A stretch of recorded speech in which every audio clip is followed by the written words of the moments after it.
Alam niyo mga Lods, wala naman talagang masama na maging sobrang galing natin.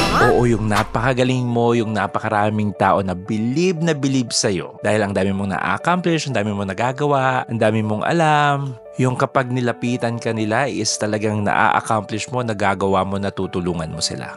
Definitely walang masama. Talagang napakaganda ng ganyan. Pero wait. Kasi gusto lang din kitang paalalahanan na you need to take your break.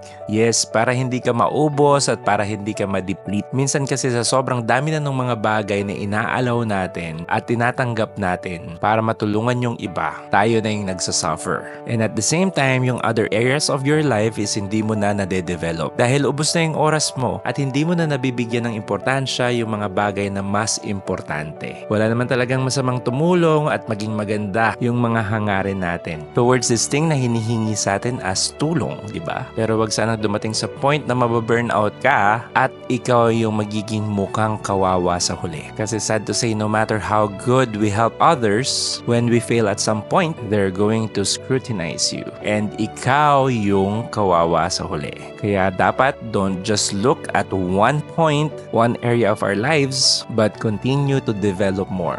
Para if one fails, you still have the backups to sustain you.